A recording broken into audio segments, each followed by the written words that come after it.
Ora, muito boa tarde, sejam muito bem-vindos à gravação do segundo episódio da segunda temporada do podcast Pausa com Identidade.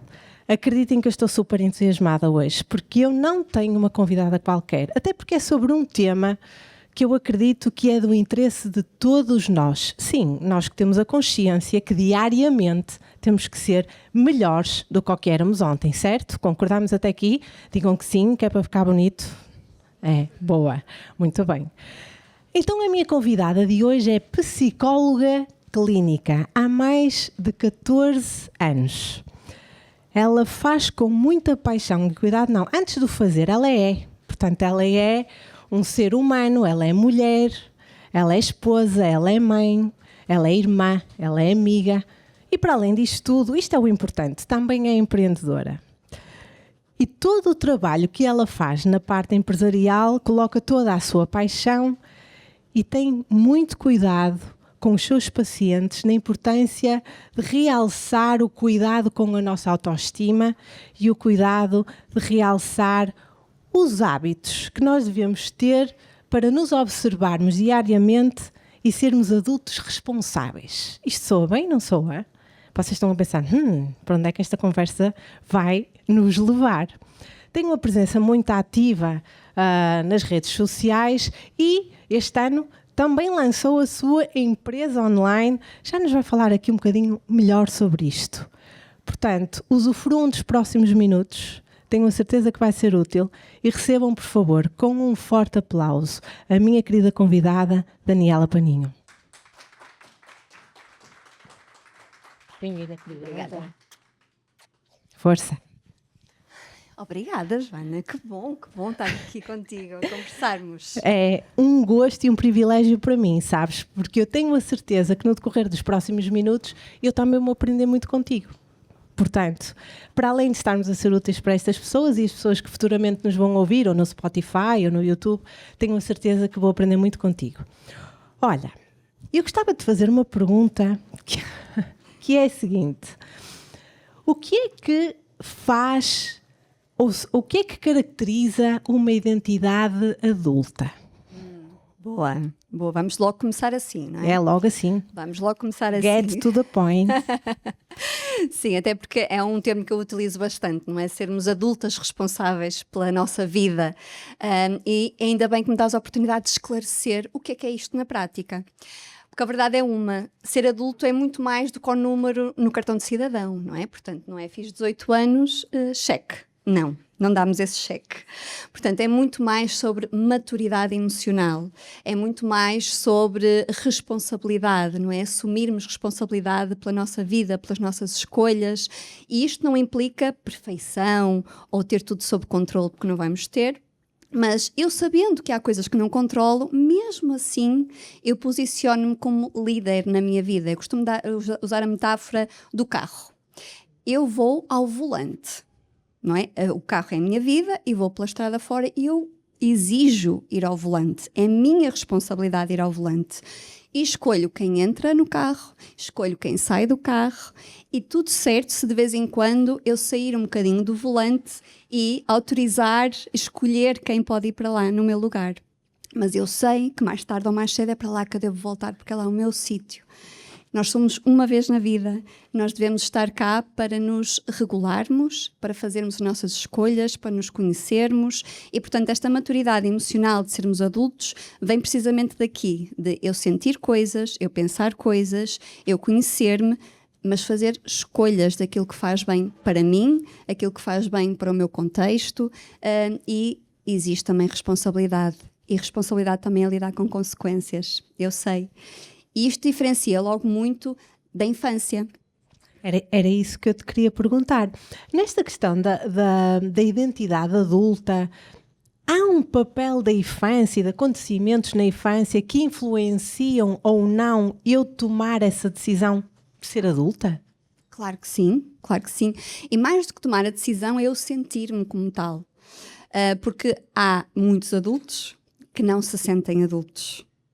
E aí vem muito da nossa história, porque ao longo da nossa vida, e com o melhor das intenções, não é? A nossa família, os nossos professores, os nossos amigos, o nosso contexto no geral, foi contribuindo para a forma como eu me vejo.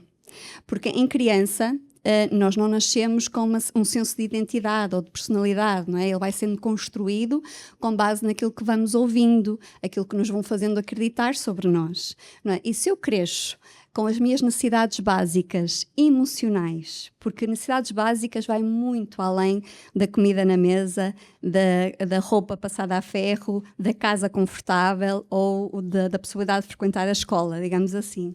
As necessidades básicas emocionais vêm muito na autonomia, dar autonomia à criança. Dar também responsabilidade à criança, mas uma responsabilidade sob vigia, não é? Portanto, não é vai, mas eu estou aqui, se correr mal. Se não correr, se afinal não quiseres, tudo certo. Dar autonomia, dar validação quando a criança faz algo bem, é muito importante. Dar espaço para a criança errar, dar espaço para a criança ser quem é, não se sentir errado, não se sentir com defeito, digamos assim. E ao longo da nossa vida, isto vai sendo construído. Se estas necessidades emocionais, de autonomia, de segurança, de afeto, forem garantidas, garantidamente também que vamos ter um adulto mais adulto, digamos assim, e que se sente mais confortável neste papel de ser responsável pela própria vida, sem medo de errar, sem medo, sem necessidade de validação constante. Isso é muito importante. Não é? Esta super proteção que muitas vezes nós fazemos com muito amor, estamos no fundo a dizer à nossa criança que vai sempre precisar de nós a vida toda. E a criar alguns receios e medos e ansiedade. Não é? Sem termos consciência de que o estamos a fazer. Tu falaste aí de coisas importantes, que é nós estamos a construir, portanto, nós em crianças estamos a construir a nossa identidade com o que nos é dito, não é? Com o que nos é, tipo os post-its que nos vão colando. Nós devemos questionar esses post-its porque tudo que nós não questionamos governa-nos, não é? Portanto, como é que nós nesta fase adulta, já que não tivemos consciência que o deveríamos ter feito na fase infantil ou de construção da nossa identidade, parece-te importante nós nesta fase adulta, para nos afirmarmos como adultos, termos a capacidade de deixa-me questionar se isto é para mim, para não me sentir governado por este post-it que me estão a tentar colar. Isso. É o único momento em que verdadeiramente o conseguims fazer, não é? Porque na nossa infância nós não tínhamos recursos para tal, não é? Portanto, a criança efetivamente depende de se sentir amada, de se sentir validada, só assim é que consegue ter segurança de crescer em saúde, não é? O adulto já tem capacidade de questionar, já não necessita forma de sobrevivência do cuidado de um adulto, de um outro adulto. Apesar de nós somos seres sociais e sim, precisamos uns dos outros e faz muito bem estarmos em sociedade e conectarmos, continua a ser uma necessidade básica, mas já não é uma questão de sobrevivência, não é desalmadamente como era na nossa infância. E portanto lá atrás é ok e não tínhamos estes recursos para ter questionado, não é? Nenhuma criança vira-se para os pais e ei, tens que me elogiar mais. Não, afinal não sou assim. Não é o que é que estás a fazer, não é? Não é suposto isso acontecer, é um processo que é responsabilidade dos pais e não da criança, mas hoje, eu costumo dizer, não é? Independentemente daquilo que te aconteceu, e efetivamente não tiveste culpa de muitas das coisas que te aconteceram, mas aquilo que te acontece hoje, tu tens que assumir responsabilidade, não é? Nomeadamente por nos curarmos, nomeadamente por sarar algumas feridas que possam estar abertas, não é? Porque elas vão ter consequência na minha vida hoje. Então, eu sou responsável por procurar essas soluções, essa resposta, nomeadamente em terapia, obviamente, que é lá que nós vamos à infância e ressignificamos ali muitos dos acontecimentos que às vezes são interpretados ainda num olho infantil, não é? De um olhar muito infantil, e que hoje conseguimos ver novas perspectivas e não sermos reféns da nossa infância, apesar de haver notoriamente consequências, não é? E coisas que se arrastam até hoje. Mas hoje podemos não reverter o que aconteceu lá atrás, mas ter um olhar mais saudável, com menos mágoa, menos culpa, talvez, não é? E assumirmos este papel de nos cuidarmos. Olha, agora está aqui o meu coração a pedir-me que eu te faça esta pergunta, vou mandar. Às vezes é assim, isto não fica aqui, isto tem que sair logo, porque é pensado, é porque pode ser preciso fazer. Todos nós conhecemos aquela pessoa que tem uma maior tendência para se vitimizar. Ao invés de julgarmos, eu acredito mesmo que o que falta a essas pessoas é a tal falta de consciência.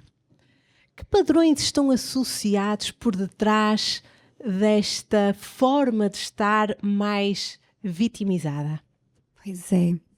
E eu acredito que viver com alguém que se vitimiza o tempo todo é muito desafiante, por mais empatia que se tenha. É verdade. Porque parece que tudo que a gente dá é sugado. É revertida a interpretação, não é? E eu percebo a dificuldade, mas também é muito importante nós conseguirmos ver que aquilo não é sobre nós, é sobre a pessoa. E então a vitimização é um mecanismo de defesa. A pessoa aprendeu, não é, ao longo da vida, que vitimizando-se tinha algumas das necessidades básicas atendidas. Isto é, eu sendo não vítima, não era valorizado, não era visto, pertencente, se calhar não era pertencia. E se eu me vitimizasse, até tinha atenção. Até tinha quem dissesse, oh coitadinho, oh coitadinha, oh realmente, oh anda cá. Às vezes estes padrões vêm mesmo assim de lá de trás, não é? Portanto, foram reforçados à nossa volta e de repente aprendemos que, ok, se eu me vitimizar vou tendo aqui qualquer coisa. Porque se eu não me vitimizar e for mais confrontativa, mais assertiva, mais autoritária, mais capaz, posso não ser assim muito bem vista. E nós, vindo de contextos, por exemplo, onde as pessoas à nossa volta se vitimizavam, inconscientemente aprendemos que, ok, isto é o certo. É isto que devo fazer. Se os meus pais, por exemplo, se vitimizavam, eu aprendo, ok, em adulto é isto que se faz. É assim que se faz. Ou seja, a observação fica retida como isso. Mesmo que não nos digam. Mesmo que nos digam, não te vitimizes, mas se a pessoa faz o contrário, não é? As crianças não têm este filtro, não é? Copiam padrões. E, portanto, alguém que se queixa constantemente, por norma, vai ter depois filhotes que também têm essa tendência, a menos que depois sejam confrontados com outra realidade, que tenham outros modelos, porque nós não somos só a chapa 5 dos nossos pais, não é? Portanto, também existe toda uma sociedade a contribuir, e hoje em dia redes sociais, então, dá muito que se falar, não é? Que acaba por modelar também os comportamentos das nossas crianças e que depois em adultos podem ser estas vítimas que depois, fazendo algo muitas vezes, o nosso cérebro encara como verdade absoluta. E portanto, se eu me queixo constantemente sobre tudo, o meu cérebro vai automaticamente ter esse filtro sobre a vida. E vai ser muito difícil muitas vezes sair daí. E é muitas vezes o desafio em terapia, não é? É trazer novas perspectivas de alguém que durante anos adaptou o seu cérebro, a sua mente, a pensar de forma negativa. Fundo, programou. É um software. Está programado para olhar para o lado negativo, a questão do copo menos cheio, não é? E então acabamos por ter que trabalhar isto de forma muito consistente em terapia. Às vezes são meses, anos, até quebrar a trabalhar esta nova forma de olharmos para a vida. Sim, e assumir esta responsabilidade. Porque a responsabilidade dá medo, eu percebo. Não é? Porque eu, se assumo responsabilidade, assumo lidar com consequências. E não há nada garantido, não há certezas, não é? Há muita coisa que eu não controlo. Mas tenho que ir para lá e estar em paz com a incerteza, com as coisas que eu não controlo, com as coisas que não correm bem. Tenho que perceber que não é uma questão de sobrevivência e muitas vezes eu tenho que estar em várias coisas a correr mal para depois correr bem. Não é? Olha, enquanto te está a ouvir, há uma série, já agora vamos passar aqui um bocadinho de informação, há uma série que é o Psicanalista Stutz na Netflix. Já me falaram. Tens que ver, Daniela, aquilo é incrível. É incrível. E estavas a falar na incerteza. E se há uma certeza nesta vida que ele defende muito bem, é que na vida, portanto, crescer acarreta dor, mudança e incerteza, não é? A dor de como será, não é? A dor do nunca estive ali, nunca fiz, será que vou estar à altura ou colocar-nos em causa? A mudança que é constante, repara, nos dias de hoje, a inteligência artificial está com uma velocidade atroz. Portanto, esta velocidade faz com que nós, humanos, muitas vezes tenhamos que nos adaptar a algo, não é? Nós não conseguimos essa velocidade mental ou essa capacidade de constantemente estar naquele nível de resposta. E a incerteza, não é? Que tu falavas das consequências que nós vamos ter que assumir pelas escolhas que nós tomamos.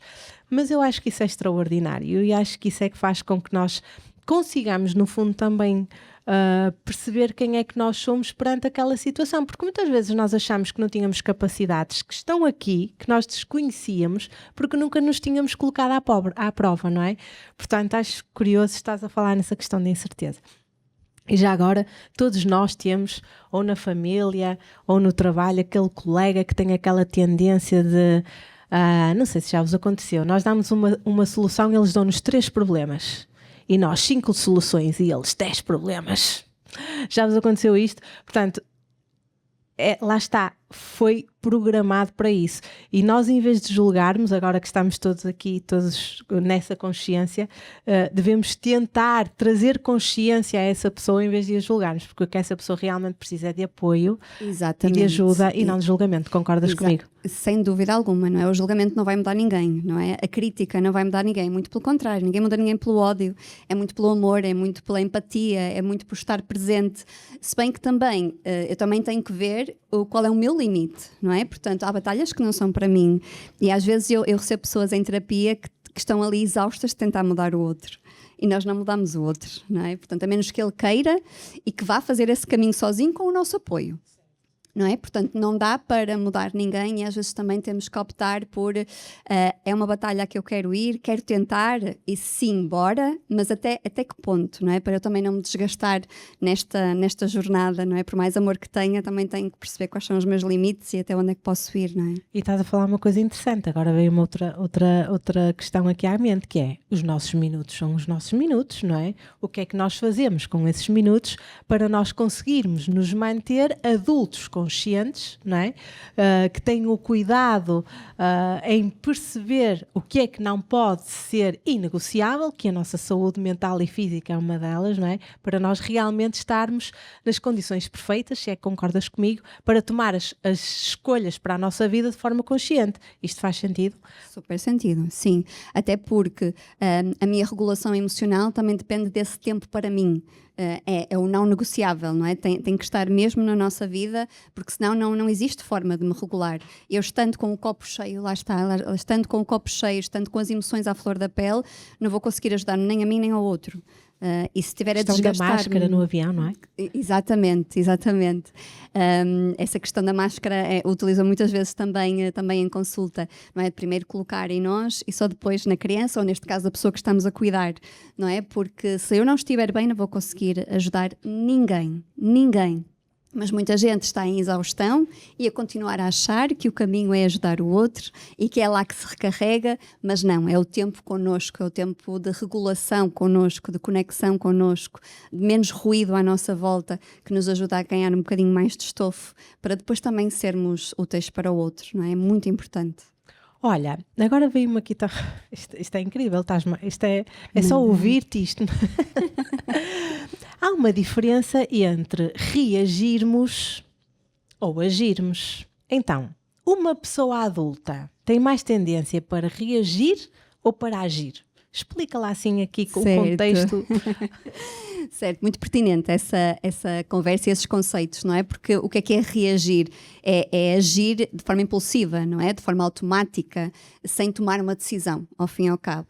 E quando nós estamos emocionalmente ativos, é nesse registro que estamos, não é? Portanto, eu estou exausta, não estou com capacidade de raciocinar, não é? Portanto, há chamado o resgate no neocórtex. Quando eu estou emocionalmente ativa, a minha parte racional fica anulada porque é considerada não útil, porque eu tenho que reagir de forma rápida porque estou em perigo. É assim que o nosso cérebro interpreta quando estou em stress, ansiosa, frustrada. O nosso cérebro interpreta, ok, ela tem que reagir rápido para sair desta situação e não nos deixa pensar em condições, não é? Portanto, todos nós reconhecemos quando estamos em pico emocional que não conseguimos sequer ter um discurso com lógica, não é? Com lógica de pensar. E então aí estamos em reação ao mundo. Há pessoas que vivem neste registro, não é? Que acontece toda, algo... gritam, acontece algo, batem portas, acontece algo, zangam-se, deixam de falar com pessoas, cortam relações, enervam-se com muita facilidade, não é? Há pessoas que estão assim muito reativas ao mundo. E isto é o reagir. O quanto que o agir implica que haja o compasso de espera de ouro entre aquilo que eu sinto e aquilo que eu faço. Há ali uns segundos, e às vezes são segundos muito curtinhos, em que eu consigo tomar uma decisão. E, portanto, o meu neocórtex tem que estar ativo. Eu tenho que estar com o meu copo não cheio. Tenho que garantir que previamente, por isso é que eu gosto muito da prevenção, da regulação emocional, o meu dia-a-dia tem que permitir que eu tenha espaço no meu copo, porque o stress vem, eu não tenho que fazer nada para ele vir. Ele vem de todas as frentes. Eu tenho que garantir que tenho espaço para ele vir e quando ele vem, o copo não brotar para fora, digamos assim. E então, se eu tiver o copo não cheio, se tiver as minhas emoções mais reguladas, eu vou agir. Porquê? Porque acontece algo e eu tenho ali um espaço para decidir. Observar O que é que está a acontecer. O que é que eu estou a sentir? Nomear o que eu estou a sentir é tão importante. Cria-se logo ali um distanciamento. Eu estou a sentir-me assim porque aconteceu isto. E depois a pergunta-chave, e o que é que eu quero fazer em relação a isto? Porque se eu não pensar, qual é o eu vou só poder reagir. que eu vou dar a isto? O poder. E quero fazer alguma coisa em relação a isso ou não quero? Porque eu não tenho que reagir a tudo, não tenho que agir perante tudo.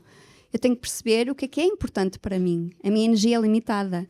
Então eu tenho que perceber novamente se vale a pena ir àquela batalha ou não. Eu quero dizer alguma coisa em relação a isto? Ou eu não quero dizer nada? Ou eu quero dizer mais tarde? Que também pode ser aqui uma chave. Se isto me emociona, se isto me ativa emocionalmente e eu tenho que dizer algo, por exemplo, àquela pessoa, eu vou dizer mais tarde. Não tenho que dizer já, porque possivelmente não vai correr bem e não é a consequência que eu quero. Não é? Portanto, este compassozinho de espera entre o que eu sinto e o que eu faço é ouro. Permite-nos mesmo ter este espaço para decidir e novamente ir para o volante do meu carro, não é? Incrível, eu acho que esse exemplo é muito clarificador. Olha, o que é que tu dirias a alguém que neste momento a ouvir-nos pensou, será que eu estou ainda na construção da minha identidade adulta? Porque se calhar o que eu acabei de ouvir, eu tenho uma maior tendência para ser reativa ou reativa. Que conselhos é que tu darias a essa pessoa para ela se tornar mais consciente das ações que toma, não é? No caminho da construção de uma identidade mais adulta e com consciência emocional? Sim. Então, é muito importante primeiro a pessoa observar-se, como estavas a dizer, ok, estou a ver aqui algumas coisas com que me estou a identificar, autoconsciência, não é? Sem julgamento. Bem, porque normalmente o que as pessoas se apercebem é eu faço isto, eu sou assim, e vem a autocrítica. E a autocrítica ativa stress. Olha, deixa-me só pegar aqui, porque tu disseste uma coisa incrível que é, eu sou assim. Mas se no nosso discurso, nós em vez de dizermos eu sou assim, eu comporto-me assim, começa logo a mudar, não é? Exatamente. Porque se eu identifico uma identidade, parece que não consigo fazer nada. O selo, não é? Pois. Nasci assim, cresci assim, como a Gabriela, não é? Como a Gabriela. Nasci assim, cresci assim, vou ser assim. E se eu acreditar nisso, primeiro, não vou fazer nada para mudar. Para quê? As minhas ações vão ser consoante o que eu acredito. Para quê? Exatamente. Então, realmente, eu comporto-me assim. Ou às vezes são fases da vida. Fases da vida em que estamos com mais trabalho, em que estamos com um conflito relacional, em que estamos com uma indecisão grandíssima da mesa. Desafios. É natural que eu esteja mais reativa, não é? Também tenho que ter autocompaixão comigo e não me criticar, porque a partir do momento em que eu me critico, também perco a energia toda ali e não consigo fazer nada depois. Primeiro é detectar, perceber quais são estes comportamentos que são a ser espelho de que eu estou em modo automático, que eu estou mais reativa, e às vezes é através do meu corpo, ele também fala. Tá bem? Muito, não é? O corpo fala muito, dores de cabeça constantes, dificuldades em adormecer, barriga sempre às voltas, intestino sempre às voltas, problemas na pele. Não é ok. Não é ok. O nosso coração que gritar, também volta meia volta não trabalha bem, não é? Portanto, não é por acaso. Não é por acaso. Também temos que olhar para o nosso corpo, escutá-lo com muita atenção. Ele fala, não é só o nosso comportamento, não é? Porque muitas vezes, antes do nosso comportamento, já o corpo nos deu imensos sinais. Só que nós tomamos um Benurãozinho, nós vamos ao ginásio, nós vamos fazer não sei o que mais, eu vou ali ter com os amigos que eles são divertidos, eu vou distrair-me, não é? E não estou a prestar atenção ao que o meu corpo está a dizer. não é? E muitas vezes só precisava de o escutar e não tem que fazer muitas vezes grande coisa, é só abrandar, sossegar, olhar para dentro, perceber o que é que eu quero, que decisões é que eu tenho que tomar. Não é? Portanto, a viver neste ritmo frenético não ajuda.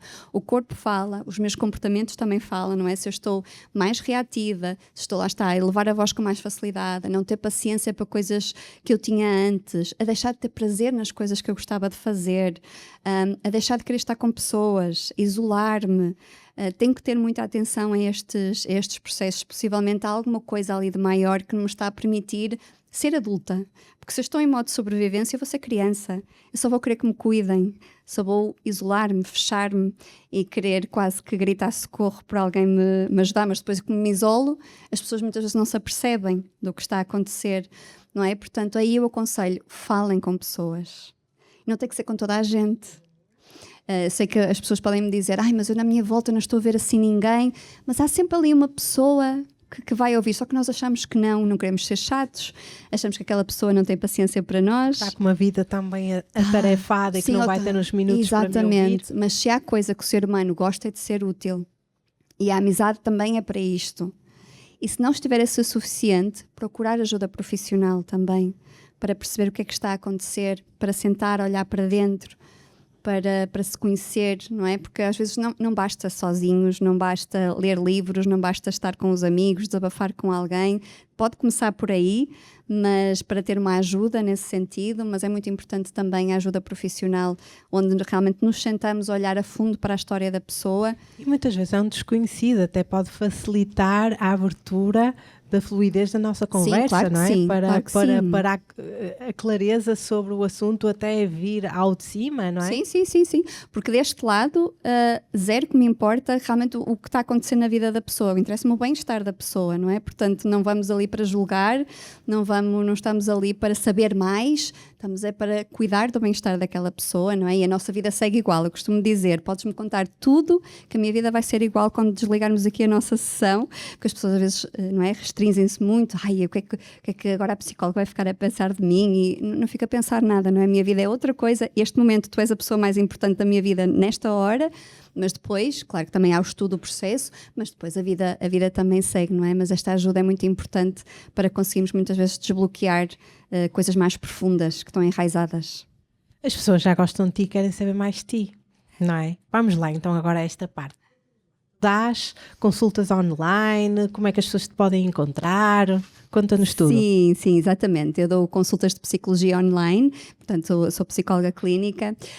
Estou neste momento também a abrir uma clínica de psicologia online, a Orla Clínica, onde também tenho uma equipa de psicólogas comigo, incríveis. Está bem? Deixa-me já sublinhar aqui, elas são escolhidas a dedo para trabalhar comigo e, portanto, há este acompanhamento mais aprofundado no 1 para 1, que é super importante, mas depois também vou tendo aqui esta possibilidade de ir a empresas, fazer workshops e formações, dar palestras, também é uma coisa que eu gosto muito e levo sempre também uma parte prática, porque eu gosto sempre de desafiar as pessoas a sentir na pele alguns exercícios, algumas sensações.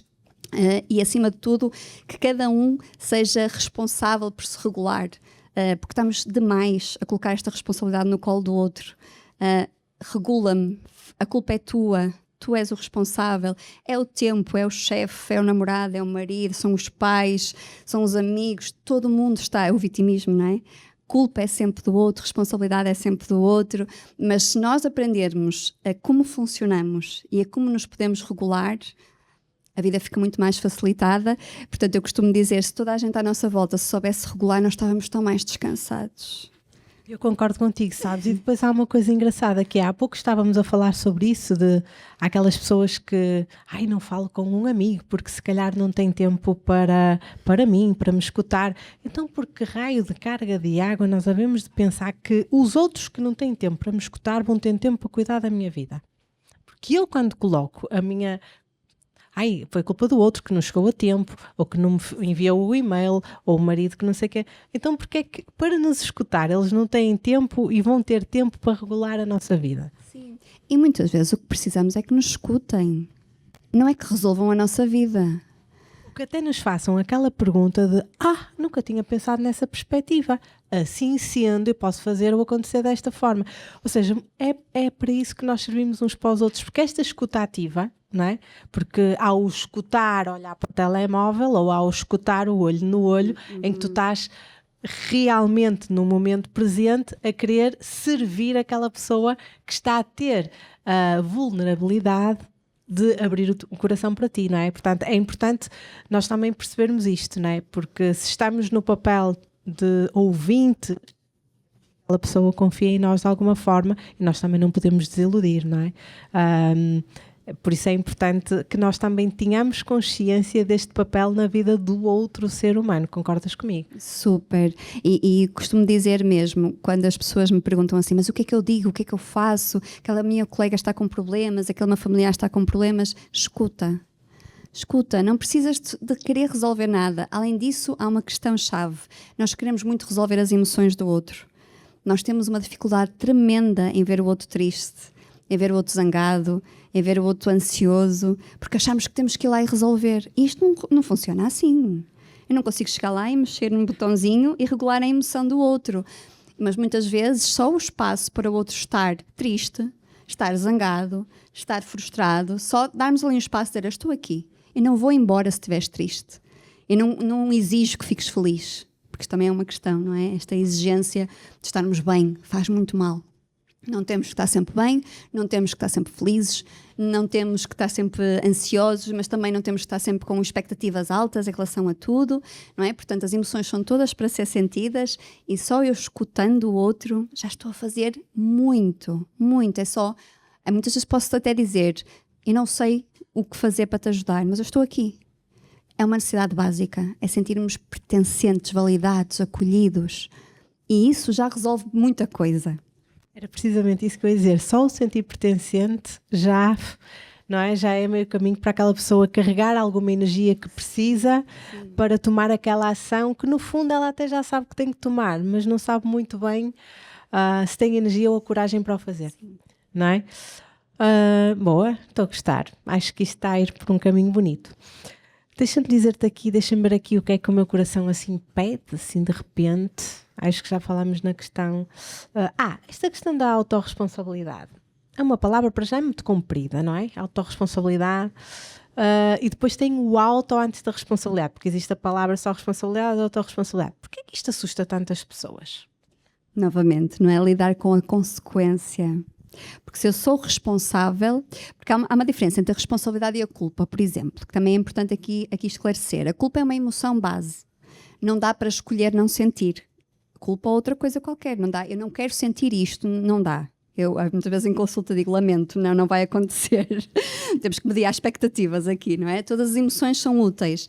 A culpa, muitas vezes o problema não é ela surgir, é ela ser alimentada constantemente com pensamentos autolesivos e destrutivos, não é? De eu sou a responsável, culpada por tudo o que me aconteceu, eu não devia ter feito isto, eu não devia ter dito aquilo, porque é que eu não fiz mais, porque é que eu não fiz menos, enfim. Este questionamento constante do passado leva a alimentar uma culpa que depois já deixa de ser útil, porque passa a ser muito autocrítica.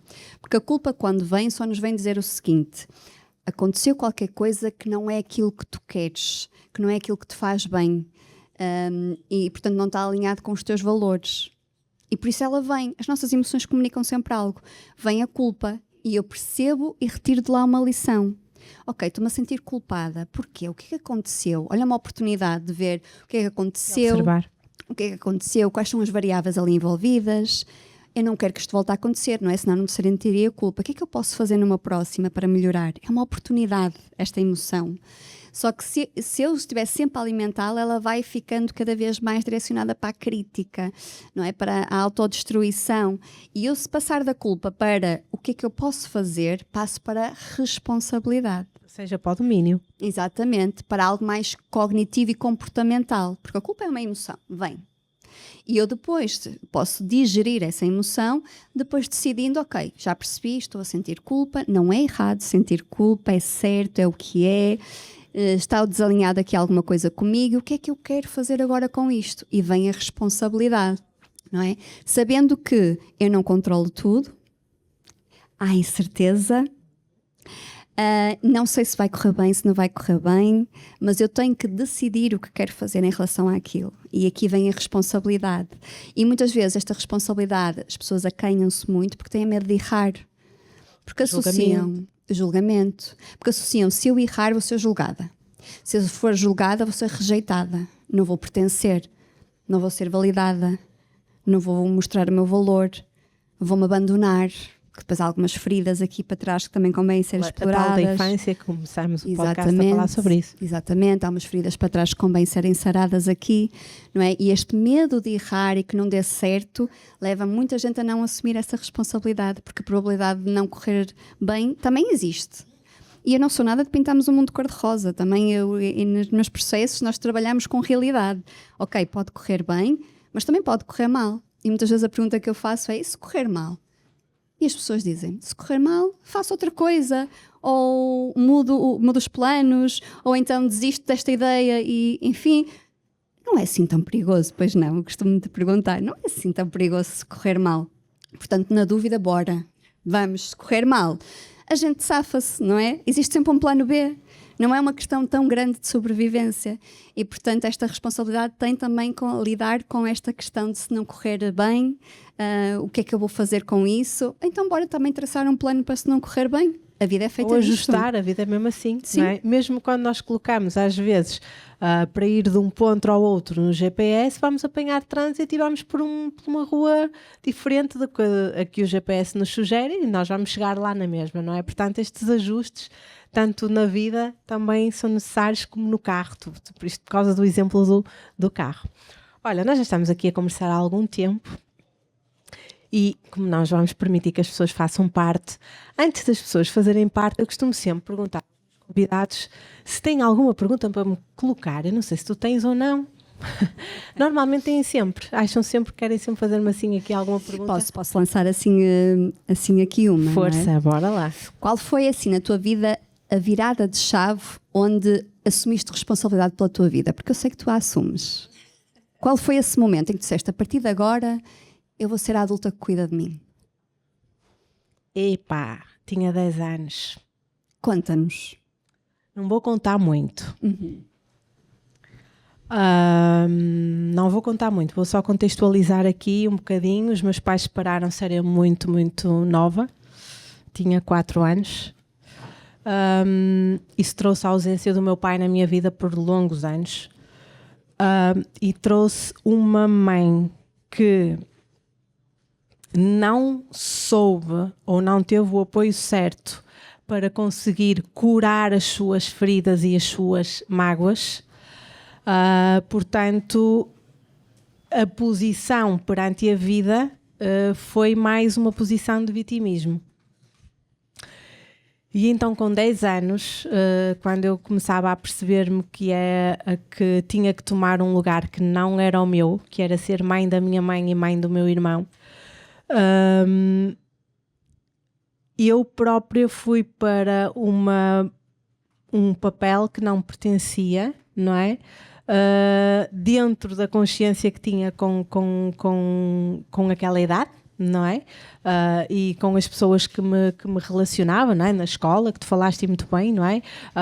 A nossa criação de identidade não é feita só em casa, é feita com um grupo de pares, é feita com os professores, com familiares, com amigos. E então, muito, muito nova, comecei com uma autorresponsabilidade e com uma responsabilidade a mais nos ombros, que tu falaste muito bem, não é? Atenção, prestem muita atenção porque o corpo fala. Claro que falou. No vitíligo, nas enxaquecas, num ataque de ansiedade, com 35 anos. Portanto, sim, assumi isso muito cedo. E por volta dos, diria 36, 37, comecei a perceber que sim, que tinha que continuar uma adulta responsável pelas minhas escolhas e pela consequência das minhas escolhas, pelas minhas, não pelas dos outros. Que acho, permite-me, mas completa tu, que acredito que tenhas um conhecimento mais vasto nesta área, que é ser adulto também é isso, é dizer que não. Sem dúvida alguma, não é? Porque quando eu falo aqui de assumir responsabilidade, é acima de tudo pelas nossas escolhas, pelas nossas coisas, pela nossa vida, pelo nosso trajeto, não é? E que nessa altura em que falas dessa infância, não é? Não foi uma escolha tua. Portanto, foste empurrada para lá, que também deve ter trazido uma estaleca muito interessante para aquilo que és hoje. Sou muito grata. E depois também é esse caminho, não é? Ok, aconteceu-me tudo isto, mas também há o outro lado, não é? Também hoje usufruo de algumas competências que desenvolvi devido às adversidades também. Segurança, por exemplo, de determinação, de motivação, de capacidade mesmo para agir, porque era aquilo que tu dizias, quando eu sou vítima, eu tenho alguém que vai agir por mim e eu fico sempre aqui à espera que aconteça. Quando eu estou no domínio da minha vida, agir passa a ser um modo operandi, não é? Como eu costumo dizer nas minhas palestras, passa a ser um estilo de vida identitário, não é? Portanto, trouxe-me isso, sem dúvida. Se eu quiser olhar, como diz o meu marido, nós vamos numa estrada, não é? Podemos olhar para o lado da mata que se queimou, não é? Podemos olhar para o outro lado e ver o oceano lindo e maravilhoso debaixo de um céu azul. Portanto, é mesmo isto que nós temos que escolher e posicionarmos, e isso faz parte da questão de sermos adultos, digo eu. Não sei se concordas. Super, super de acordo, não é? E a importância de dizer que não, sem dúvida alguma, que também é uma dificuldade muito, muito comum, porque lá está, não queremos ser rejeitados, não queremos que pensem mal de nós, não queremos que falem mal de nós, porque há assim um medo muito inerente ao ser humano de ficar sozinho no mundo, e isso muitas vezes é desconstruído também, porque nunca estamos sós, não é? Existe sempre alguém, existe uma comunidade, existem amigos, família, vizinhos, pessoas. Nós saímos à rua, tem sempre gente, não é? E há muita gente boa, não é? Apesar de, não é? Vemos sempre aquela questão da confiança e de, mas quem são estas pessoas? Há muita gente boa também. Lá está, é escolher também olhar para o lado das pessoas boas e das pessoas que nos podem dar a mão e usufruir disso também. Sem dúvida. E sabes uma coisa, muitas vezes, isto também é importante passar, e guardem esta dica porque pode mesmo fazer a diferença. Quando vocês tiverem medo de serem julgados, olhem o que eu vos vou dizer. A nossa boca fala sobre aquilo que o nosso coração carrega. Eu vou repetir isto. A nossa boca fala sobre aquilo que o nosso coração carrega. Portanto, se eu estou a usar a minha boca para transmitir o que o meu coração carrega, o que eu estou a dizer provavelmente não é sobre ti, mas é sobre mim. Portanto, fica muito mais fácil nós não termos medo do julgamento. Espero que isto tenha ajudado. Ora, muito bem. Não estava à espera dessa pergunta. Sempre que... Isto está resolvido, sabem? Eu costumo... Toca sempre um bocado. Porque são os nossos, não é? E é algo que está lá atrás, que está resolvido.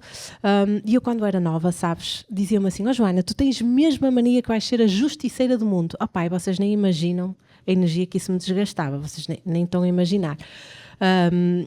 Percebes? Então eu achava sempre que podia trazer toda a gente às costas e que ia mudar a minha vida e a dos outros, não sei o quê.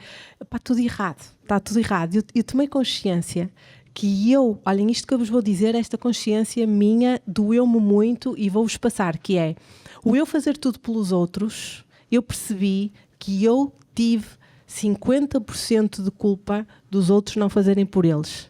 Porque eu fazia por eles. Então eu não contribuí para que aquelas pessoas fossem melhores. Têm noção de que não é perdoar os outros, é perdoar-me a mim. Vocês têm noção disto? Isto é tremendo. Isto é tremendo, o que eu estou aqui a dizer. Portanto, quando vocês pensarem, vou fazer isto... Coitadinho do David, não é? 16 mesinhos, já está com uma mãe a pensar assim, ele vai pensar, ela daqui a dias põe-me a cozinhar. Já me está aqui a apresentar a emenda do Masterchef ao filho. Olha, esta semana o almoço é isto, o jantar é isto. Deixe-te virar, não. Mas, ou seja, é importante tomarmos estas consciências. Há uma cota parte de culpa nossa. E eu tive que me perdoar a mim. E eu acho que o perdão mais difícil de dar até nem é aos outros, é a nós próprios. Muito bem, já falei muito, que eu não sou convidada. Obrigada pela partilha, acrescentaste-nos muito. Obrigada eu. Obrigada. Vocês fazem parte, isto existe, este podcast existe porque vocês existem. Se não fossem vocês, não faria sentido nenhum nós estarmos aqui sentadas. Portanto, vocês fazem parte integrante e, como tal, sintam-se completamente à vontade. Só não podem perguntar coisas básicas, que é número da conta bancária, essas coisas. Fora isso, vocês estejam completamente à vontade para colocar questões enquanto nós estamos aqui. Ainda por cima é grátis, imagine. Portanto, se há alguma pergunta que vocês queiram fazer, que o vosso coração está aí a gritar depois do que vocês ouviram, Sintam-se completamente à vontade, porque nós vamos responder com o melhor de nós, não é, Daniela? E deixem-me dizer mais uma coisa, porque eu já estou a fazer isto há algum tempo. A primeira pergunta demora mais ou menos uns 5 minutos a sair. Depois temos que passar para a segunda já. E depois, não, sabes como é que é? Vai um português, vão logo 2 ou 3. Estás a ver? Então só tem que abrir aquele primeiro português. Então quem é o primeiro português? Digam lá assim a pergunta, que depois nós olhamos assim nas caras, sabes? E às vezes está aquelas pessoas que mexem no cabelo, estão assim, estão mortinhos para fazer a pergunta, mas não sai. E depois eu estou assim aqui à procura e é assim, aquela pergunta, aquela... Pronto, e depois lá sai. Alguém nos quer fazer alguma pergunta? Boa! Vamos lá então, força! Gostaria de perguntar à Daniela, doutora Daniela, força. se relativamente à construção da identidade, se ela inicia, neste caso, se olharmos por isto como uma obra, se é desde a nascença até morrer, ou se é quando começa a entrar a maturidade. Boa pergunta. Ora, Força, então, doutora Daniela. sim, claro que sim, claro que sim. Nós somos inacabados sempre. Nós vamos nos sendo construídos ao longo do tempo. Começa logo no útero da nossa mãe. Já ali estão a acontecer coisas, nomeadamente em termos de identidade, em termos de, porque, por exemplo, logo ali no útero, se a minha mãe me dá os nutrientes que eu preciso, se me dá a serenidade que eu preciso, eu já me desenvolvo de uma forma mais saudável. Porque a identidade não é só pensamento. Eu já me desenvolvo de uma forma mais saudável. Agora, se a minha mãe não se alimenta bem, se a minha mãe fuma, se a minha mãe está sempre em ambientes de ruído, se não se bem trata fisicamente, já vou ter consequências também já ali. Isto depois é um processo que vai acontecendo ao longo da nossa vida, com os nossos pais, depois com os nossos professores, os nossos grupo de pares, amigos. Depois na escola tem uma influência gigante na nossa personalidade, na nossa identidade. Depois os relacionamentos amorosos também entram aí com um impacto muito grande, porque eu até posso ter desenvolvido, por exemplo, uma boa autoestima, uma boa relação comigo até à adolescência. E ali tem um relacionamento tóxico. Pode reverter ali a situação. E depois por aí além, não é? Portanto, depois vou tendo outros relacionamentos, depois entra a parte laboral, que também tem um impacto muito grande, o tipo de ambiente que tenho no trabalho, o chefe que tenho, os meus colegas, o ambiente social também fora do trabalho, os amigos que tenho, as escolhas que faço, e isto vai se prolongar para o resto da nossa vida. Portanto, isto vai sendo sempre construído em relação com o outro. Apesar da relação ser connosco, a forma como eu me vejo, isto vai sempre ser filtrado através também da relação que tenho com as pessoas ao longo de toda a vida. Não fica finalizado em momento nenhum. Até ao último respiro, não é? Certo. Muito bem, uma boa pergunta. Obrigada. Muito boa, obrigada. Mais alguém? Boa! Olá! Boa tarde. Então... A minha questão tem a ver um bocadinho com esta ideia da regulação das emoções e da maturidade, que é a ideia da utilização do ChatGPT enquanto plataforma, porque têm saído vários dados e vários artigos de que há muita gente, sobretudo jovens adultos, por exemplo, a utilizar como ferramenta de terapia, e aqui coloco muitas aspas, porque não é profissional, não é? Quais é que seriam aqui os riscos, tendo em conta o tipo de respostas que o ChatGPT nos dá, que é muito por efeito de a valorização só mais da nossa opinião, de insuflar o ego, de se calhar dizer que os outros é que são culpados e que eu é que estou a ir bem por aquele caminho. Quais é que poderão ser os potenciais riscos da utilização desta plataforma? Uau! Mas como é que te chamas? Leonardo. Leonardo. Obrigada, Leonardo. Pertinente, isto realmente ainda vai dar muito pano para mangas falarmos sobre estas questões, mas vou adiantando também aquilo que eu vou estudando e pensando sobre esse assunto. Efetivamente tocaste num ponto importante, que é o ChatGPT é feito para nos agradar, e se há coisa que nós em terapia não fazemos é agradar o outro, embora eles queiram muito.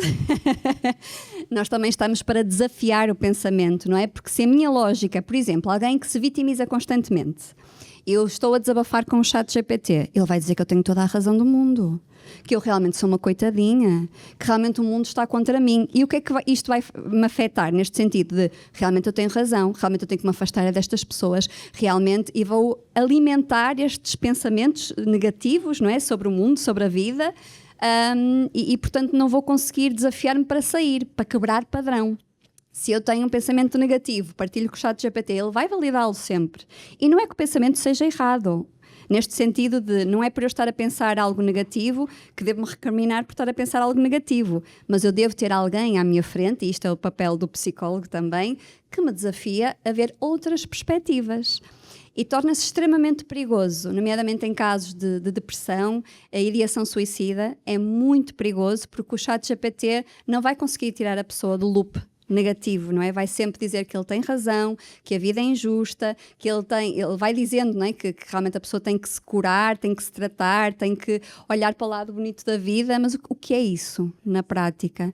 Não é? Portanto, ele vai só ser espelho daquilo que lhe entregamos, não vai desafiar, não vai pensar diferente, e o risco é mesmo só alimentar um padrão negativo que pode estar a prejudicar a minha saúde mental em muito. Pois, eu penso que é um bocadinho até contra-intuitivo, no sentido em que nós podemos formatar o ChatGPT a responder de uma dada forma, mas se eu procuro terapia é porque à partida não sei, não tenho a resposta. Então, como é que eu posso pedir que ele reaja de uma certa forma? Não sequer dou-me espaço a que me digam coisas que eu não penso daquela forma e estou a forçar uma solução que condiga com aquilo que eu quero e não se calhar com aquilo que eu preciso também. Sim, por exemplo, eu até aconselho, volto também a voltar às pessoas que acompanham no ChatGPT, quando estão num processo já de consciência, não é? De consciência do processo interno. Por exemplo, dá-me ideias de autocuidado emocional que eu posso fazer aqui em casa sem material. Dá-me ideias de sítios onde eu posso ir.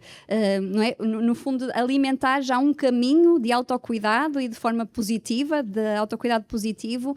Ele pode realmente contribuir e faz brainstormings incríveis. Eu uso bastante o ChatGPT para me dar ideias do que fazer e de como fazer. Agora, se eu estou num processo negativo, não é, de autolesão, de autocrítica e com a minha saúde mental em risco, é um risco muito, muito, muito grande. Sem dúvida. Obrigada pela pergunta. Obrigada, Leonardo. Aconselho sempre a que procurem um profissional especializado. Claro. E quando nós temos essa consciência, se alguém nos vem partilhar isso que tu estás a partilhar agora, se tens algum amigo, alguma amiga que vem com essa conversa, aconselhem profissionais de saúde para apoiarem antes que seja tarde demais, diria eu. Claro Também, que sim, não é? claro que sim. Obrigada, muito pertinente, muito obrigada. Mais alguém? Eu estou a ver aqui do teu lado, assim, 3 meninas, eu não sei. Alguma das 3? Olha, e depois tu sabes que o corpo fala, não é? Eles esquecem-se que nós estamos essas coisas. Então nós estamos assim, tipo, por trás nós queremos dizer alguma coisa. Será que sim? Será que sim? Força! Olá! Boa. Como é que te chamas? Jéssica. Obrigada a nós, Jéssica. Portanto, também sou psicóloga e aqui Uau. é uma questão mais ao nível pessoal, não é? Ouvir constantemente as pessoas e as histórias delas, que às vezes são bastante negativas. Nós conhecemos todas as estratégias do mundo, não é? Mas chega ao ponto que vou para casa e não consigo desligar, não é? Sinto-me triste por causa do outro, sinto-me triste porque ouvi 3 pessoas a falar que não estão bem na relação, ou porque a mãe está doente, ou porque não estão felizes no trabalho. E queria perguntar aqui algum conselho, alguma estratégia aqui para mim também, para conseguir desligar aqui assim o meu lado pessoal, o profissional, e que ele não afete tanto o meu lado pessoal. Ai, Jéssica, compreendo-te também. Também sinto que é um processo que se treina também ao longo do tempo. Eu reconheço no início da minha carreira que tinha muito mais dificuldade em fazer esse separador do que faço hoje em dia, e é natural, somos humanos, não é? E envolvemos efetivamente nas histórias das pessoas que acompanhamos, não é? Não é aquela coisa robótica, não dá, eu emociono-me muitas vezes, portanto, as pessoas são realmente importantes para mim. E é um processo trabalhoso. Primeiro, é importante que garantas que a tua vida fora do teu trabalho seja entusiasmante também e que te faça bem, e as tuas rotinas fora do trabalho sejam garantidas, seja lá o que isso for para ti, não é? Exercício físico, estar com os amigos que te faz bem, estar com pessoas, desabafar, a tua leitura, a tua caminhada, o teu banho mais prolongado, criar sempre um separador. Quando sais das consultas, eu faço. Quando sais das consultas, cria um momento de autocuidado e permite-te chorar quando vem, porque por vezes vem. Chorar, emocionar-te com as histórias que ouviste, permite que haja um momento de desbloqueio emocional para depois quase criares ali um separador e depois seguires para a tua vida com a ciência de que vai ser impossível ficar tudo por separadores, não é? É impossível. E também faz terapia. ajuda muito, eu faço. E ajuda muito a fazer essa mediação e a separar o que é meu e o que é do outro. É um processo também que se aprende com o tempo, mas não és mais má profissional por te deixares envolver, muito pelo contrário. Eu sou dessas que se envolve e que gosta de estar a 100%, isso só mostra muita empatia, portanto, boa, gostei muito de conhecer. Obrigada. Obrigada. Obrigada, Jéssica. Mais alguém? O microfone para essa menina, sim? Não? Não. De certeza. Olha que não há 2 sem 3. Pronto, está bem. Mais alguém? Mais ninguém quer colocar nenhuma questão? Não? Pode, sim, senhor. Eu faria 2 perguntas. 2? 2, uma para as 2 e uma só para a Daniela. Oh, bora lá então. Tá ok, está ok. Obrigado por este momento. É sempre um prazer ouvir falar de pessoas, porque para mim o mundo são relacionamentos, ou melhor, resume-se a relacionamentos, e quem não souber relacionar vai ter dificuldades em viver ou passar por esta vida terrena de uma forma fantástica e marcante. E falas de ser adulto e viver uma vida de adultos. Então eu pedia-te, Daniela, como é que tu nos poderias ajudar a nós fazermos uma autoanálise para perceber se estamos a viver de facto uma vida de adultos, ou seja, dando-nos 3 ou 4 indicadores que nos possamos usar para nos avaliarmos e entender se de facto estamos no caminho certo, porque eu acredito que se defendes muito que os adultos devem viver a sua vida de adulto, deve haver muita gente que não vive essa vida de adulto. Então não vive porque não tem consciência de que não a está a viver. Quais eram esses indicadores? E para as 2, que conselhos dão às pessoas para elas viverem uma vida de adultos? Vou deixar primeiro a Daniela. Então. Obrigada, sim. Então em termos de indicadores, e essa autoanálise é muito importante, não é? Este momento em que paramos para olhar para nós, e hoje em dia é um desafio. É um desafio com o ruído todo que temos à nossa volta. Vejo muitas pessoas a desgastarem-se no piloto automático e o descanso delas é fazer scroll nas redes sociais, no sofá, e isto desconecta totalmente de nós. Primeiro precisamos de desconectar dos outros, do mundo, do ruído, e conectar-nos para descobrirmos quem somos. Também temos aqui. Tem que vender a minha sardinha, para descobrir, não é verdade? Quem somos, não é? Ninguém se descobre em ruído, em stress, em modo de sobrevivência. E portanto essa autoconsciência poderá depois trazer aqui algumas reflexões importantes, e eu quero mesmo frisar a importância das nossas emoções.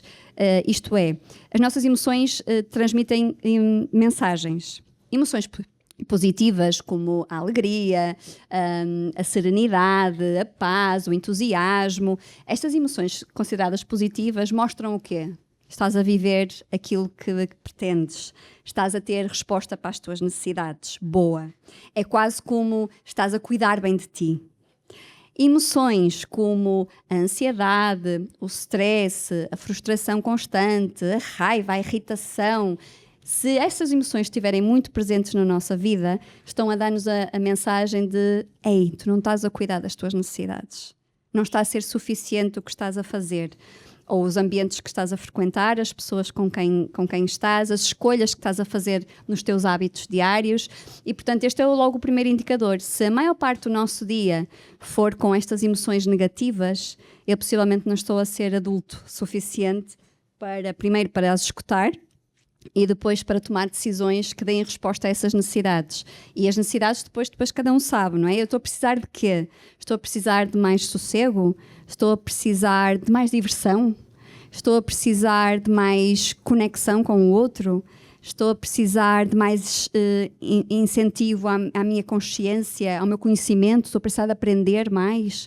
Pois também cada um deve se questionar quais são estas necessidades básicas, mas sem dúvida que as nossas emoções vão nos dizer se estamos a viver a vida de adultos ou não, ou se estamos simplesmente a reagir, não é? E aí as nossas emoções estarão mais à flor da pele, estas mais negativas, que não são erradas, são muito úteis, mas elas têm que ser escutadas e têm que ser cuidadas. Daniela, tu falas de necessidades básicas e que faz todo sentido, e eu associo àquilo que para mim é as minhas prioridades. Tipo, as pessoas não sabem quais são as suas prioridades. Não sabem. Então, quando nós não temos noção do que é prioritário para mim, qualquer coisa serve. Então, e essas necessidades básicas, de certa forma, são um pouco analógicas, ligam-se muito às minhas às prioridades, porque para mim, por exemplo, na minha construção do meu tempo, da ocupação do meu tempo, se eu não sei quais são as minhas prioridades, como é que eu vou construir a minha semana, não é? O meu cronograma, e naturalmente, se eu não estou alinhado com as minhas prioridades, eu vou sofrer com isso, Certo. não é? E por isso eu entendo claramente isso. Agora, o problema é como é que as pessoas descobrem isso, porque elas não sabem, como é que elas descobrem que de facto não estão alinhadas com essas necessidades básicas. Eu sei que há essa emoção que está associada, estou triste, mas eu estou triste porquê? Porquê que eu estou sempre triste? Porquê que eu estou sempre estressado? Não é?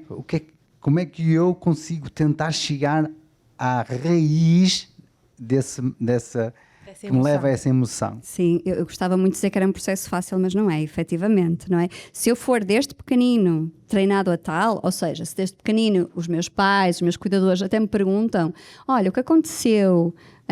Porquê que estás a sentir essa emoção? Não numa ótica de julgar, mas de ir questionando. Nós já estamos aqui com uma estaleca diferente na nossa cabecinha e já vamos percebendo.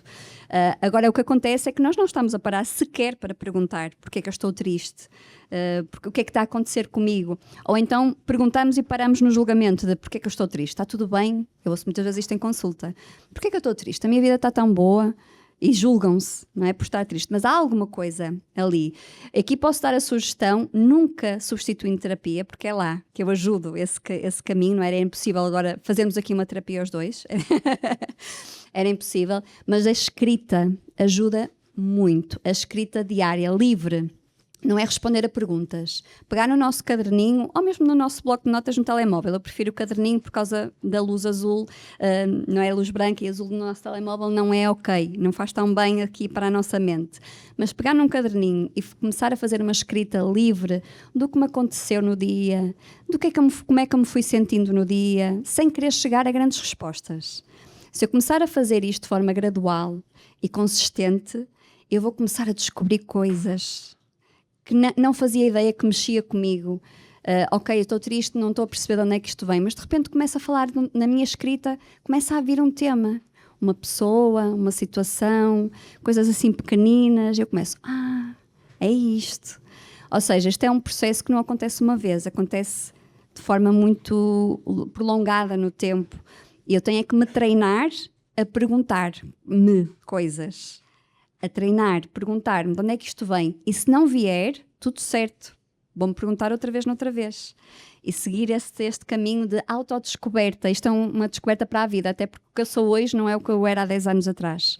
E o que me faz triste hoje não é o que me fazia triste há 10 anos atrás. Já posso fazer mais uma perguntinha? Não, já estás a esgotar os coisas e eu ainda não respondi. Já estás a esgotar as fichas todas. Então, Meu amor, é aquela pessoa é o meu marido, sabe? É que está aqui, vem para o meu lugar. Vem para o meu lugar. Não, a próxima vez vem para o meu lugar e faz as perguntas todas. Posso-te responder à pergunta que tu me colocaste, meu amor? Permites-me? Pronto. Então, na minha perspectiva, e eu vou demorar 3 minutos a responder isto, na minha perspectiva, como é que nós sabemos se estamos a ter uma vida adulta? Foi isso que ele nos perguntou. Simples. Pensem se estão a fazer uma destas duas coisas ou o ideal estas duas coisas, que é: eu tenho coragem para mudar. Mudar o quê? O que me tira energia, paz no coração e alegria. Então eu estou no controlo, sou adulta. Primeira coisa. Segunda coisa, eu tenho determinação para agir, automotivo-me, disciplino-me, ou seja, eu tenho consciência que eu tenho que agir para não estagnar, porque se eu estagnar vou entrar em frustração. Entrar em frustração são sentimentos menos bons. Sendo menos bons, vitimismo. Não estou no controle da minha vida. Portanto, como é que eu sei se eu sou adulta? Olho no espelho de manhã e digo, eu tenho coragem para mudar? pimba, já estou. Determinação para agir, vamos para o mundo. É só isto. Está a tua resposta dada mesmo. Agora faz lá mais uma pergunta. Aqui tens 2 minutos. Já está muito tempo, não é? Intimidaste. E tem mais pessoas, tu apoderaste do micro e tem mais pessoas que possam querer falar. Olha ali. Mais. Eu não digo. Eu há bocado estavas assim, ela quer falar. Deixem a mulher falar. Como é que te chamas? Dânia? Tânia ou Dânia? Tânia. Tânia. Isso. Manda vir, Também Tânia. sou psicóloga Olha, clínica. mais uma. A minha questão vem também um bocadinho no seguimento da questão anterior. E também porque estava a olhar para o ecrã e a ler uma identidade adulta que estimula a autorresponsabilidade. Ou seja, nós temos de ter interiorizado em nós próprios que somos adultos para termos esta autorresponsabilidade, ou pode ser um conceito que não está interiorizado em nós, mas conseguimos ter esta autorresponsabilidade. Ou seja, o outro pode achar que nós somos adultos, mas nós não temos este conceito e termos na mesma autorresponsabilidade. Boa. Deixa-me aqui. Olha, acima de tudo, independentemente do que os outros acham, a grande variável é aquilo que eu acho, não é? Aquilo que eu sinto, se eu me sinto ou não adulta. Porque efetivamente existe por aí muitos adultos falsos, digamos assim, que parece que faz e acontece e que a vida está super sob Vai lá ver controle. os frutos, vai lá ver os frutos e os resultados. E mais os Vai lá frutos ver os dentro frutos. de casa. Eu gosto dos frutos dentro de casa. Ora, Porque também. na área laboral é sempre mais fácil. Porque estamos menos emocionais, controlamos mais. E dar tudo na área laboral e parecermos pessoas muito bem resolvidas na área laboral é uma coisa. Mas nem é essa que eu exploro muito. É em casa. Quando a pessoa está a sós. Ou quando a pessoa está em contexto familiar. É aí que eu vou buscar o meu sumo, não é? E portanto, esta perspectiva de como é que eu me acho responsável, se eu me vejo responsável, é a grande variável, independentemente do que espelha para fora ou do que os outros acham. E portanto, é uma coisa que é muito mais intrínseca do que extrínseca. Portanto, eu acredito piamente que eu devo acreditar que sou capaz para agir em conformidade, não é? Porque não me adianta dizerem assim, tu és capaz, tu és forte, tu és incrível. Se eu não o sentir, eu não vou agir em conformidade. Portanto, eu tenho que sentir-me capaz.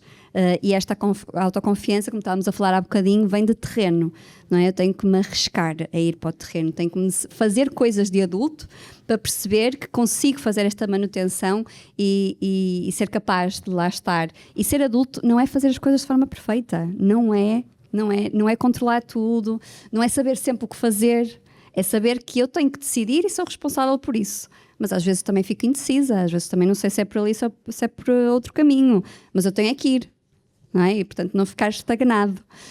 Mas é muito mais interno do que externo. Obrigada, Tânia. Olha, obrigada. Acrescenta. Vou só dar-te o meu ponto de vista da questão da identidade. Tu há bocado disseste, então, mas as outras pessoas acham que eu sou adulta e eu não sou. Aqui entra muito o que é importante, a questão dos ambientes. Eu costumo dizer que nós nos devemos relacionar com pessoas que vejam qualidades em nós que nós não conseguimos ver. Aquilo que estavas a falar, mas eu não consigo ver que sou adulta. E quando essas pessoas nos dizem sobre essas qualidades, se eu mesmo assim ainda tenho dúvidas, pergunta sobre elas. Olha, mas porquê é que tu achas que eu tenho isto? O que é que eu já fiz que tu consegues perceber através desse resultado da minha ação que eu tenho essa capacidade? E então tu vais começar a sentir, uau, é verdade, isso aconteceu, eu fiz. E vais-te lembrar dentro de ti do sentimento que essa situação, a experiência te causou. E isso pode puxar-te para ti de novo. Faz sentido? Faz todo sentido. Estás comigo? Aqui na minha linha de pensamento? Pronto. Então, é muito importante esta questão do o ambiente onde eu estou e a questão que nós falávamos já durante o podcast, que é, coloca-te à prova, não é? E vê como é que tu te sais perante o inesperado. Uau, afinal eu consegui, eu tinha esta capacidade que desconhecia. Eu tive este raciocínio, que tive esta capacidade de raciocínio que me levou a este resultado. Portanto, é mesmo pôr-nos à prova. Diz. A questão era ter este conceito que eu sou adulto para assumir a autorresponsabilidade. Ou seja, eu preciso de ter esta noção para depois estimular a Eu autorresponsabilidade. acho que é o contrário, mas diz tu, não sei. Ou- Sim, pelo menos a intenção tem que estar lá. É isso. Ora, exato. Não é? Portanto, eu posso estar em construção. Ora, exato. Não é? Portanto, que muitas vezes não somos estimulados a esta autorresponsabilidade durante a nossa vida e chega a um ponto que assumimos, eu quero. E ainda não me sinto como tal, mas eu quero. E isto é logo o input para conseguirmos ir para a prática e aí construirmos a identidade, não é? Também pode haver este pré-requisito, mas eu tenho que querer, tenho que ter essa intenção definida, até porque se eu não quiser, a minha mente vai comandar e eu não vou. Boa, é isso. Mais alguém? A mim, força. Doutora, não. Isso já viu a responsabilidade? Já me está a pôr mais velha. Doutora, parece que eu já tenho para uns 50 anos. Já só tenho 41, vá, diga lá. Joana, já sou Joana. Imaginemos que eu lhe começo ajuda e nunca poderá dar soluções, mas sim apontar caminhos corretos. Corretíssimo. A solução tem que vir dentro de si. Se mais à frente verificar que o caminho que eu escolhi não é o certo, o que faz? Empurra-me para a solução. Olha, aquela questão, voltamos à justiceira do mundo. Eu não estaria a ser correta consigo, porque eu não lhe iria permitir que fosse quem realmente é. Percebe? Portanto, se tiver que ir por atalhos 5, 6, 7, 10, 20, 50 vezes, eu nunca lhe vou mostrar a solução. Eu vou sempre questioná-lo, ou seja, o que é que tem que esperar de mim? Que eu tenha a sabedoria e a capacidade de saber escolher as perguntas para lhe colocar, para conseguir encontrar o caminho certo para si. Esse é o meu papel. É ouvi-lo, escutá-lo com atenção, sem o julgar, sem o criticar, permitindo que seja o que quiser ser, ou seja, que cai e levante as vezes que sentir, mas eu tenho é que ter a capacidade de escolher as perguntas sábias que o vão realmente ajudar a escolher o caminho. Ou seja, que na resposta a essas perguntas consiga encontrar um caminho diferente daquele que o levou a achar que era um caminho menos certo. Mas eu nunca vou... Porque se eu fizer isso, eu estou a pegar na minha visão de mundo e achar que é a única, a certa, universal e que cabe a toda a gente, quando não cabe. Cabe em mim. Mas será que cabe em si? Percebe? Ou seja, acho que era egocêntrico da minha parte se o fizesse. Porque eu não tenho a verdade absoluta. Eu tenho a minha verdade em construção constante até o último dia da minha vida. Portanto, eu não posso passar essa verdade que eu tenho hoje para si, porque pode não ser a que mais se ajusta e se coaduna às suas necessidades e ao caminho que quer traçar, percebe? Eu não sei... Consegue fugir das suas crenças e valores. Fugir? As suas crenças e valores que estão no subconsciente. Eu não acredito que devemos fugir. Acredito que nós as devemos observar e deixar estar em nós o tempo que nós acharmos que é necessário para construirmos, para construirmos um eu melhor amanhã do que o de hoje. Mas não acho que devemos fugir, porque, como disse a Daniela muito bem, qualquer emoção que venha, qualquer pensamento menos bom que venha, qualquer transformação no corpo, ou seja, que o corpo grite que está menos bem, não é para nós fugirmos, é precisamente para nós observarmos. Não acho que devemos fugir. Acho que devemos observar e deixar estar na nossa vida pelo espaço de tempo necessário à aprendizagem. Não fugir. Fugir, na minha visão de mundo, será o caminho para o vitimismo e não para o caminho para vivermos uma vida adulta. Não sei se concordas. Certo, sim. Mas também queria aqui acrescentar, porque acho que também a pergunta vai no sentido de como é que nós, deste lado, conseguimos não nos colocar à frente não influenciar e não influenciar, porque nós não devemos influenciar. Nós não devemos influenciar. Isso, não é? Portanto, esse é um trabalho, efetivamente, não é? Para nos colocarmos... E eu tenho noção que aquilo não é sobre mim. Não é sobre mim. O momento em que estou com outra pessoa à minha frente, eu zero que interesso ali na relação. Exatamente. Portanto, eu já tenho isto muito trabalhado, as minhas crenças, os meus valores, não interessam nada até só me iriam prejudicar, porque iria estar a enviesar o olhar que tenho sobre o outro. Eu ia lá está aquilo que eu falo do ego, não é? Eu ia estar a influenciar algo que eu nem sequer faço parte da equação. Nem quero fazer. Nem quero fazer. A pessoa importante ali é quem eu estou a escutar, mais nada, não sou eu, de todo. Sim, sim. De todo. Deus me livre a assumir essa responsabilidade. E essa é outra. Meu Deus, depois virem-me bater à porta, olha, eu fiz o que você disse e não me saiu Euromilhões. Veja lá a minha vida. Nem penso nisso. Portanto, é basicamente isto, não é? Mais alguém tem alguma pergunta? Foi um gosto. Que bom. Foi a melhor plateia que eu tive hoje. Uau! A melhor plateia que eu tive hoje. Foi um gosto. Obrigada pela vossa interação. Acho que foi bom. Ajuda-nos a nós. Também nos desafia a nós, não é? Sim. Sem dúvida que sim. Minha querida Daniela, foi um gosto. Obrigada pela partilha, obrigada pela entrega, obrigada pela simplicidade, por esse sorriso verdadeiro e por teres aceito o meu convite. Obrigada, Joana. Olha, passou a voar, adorei.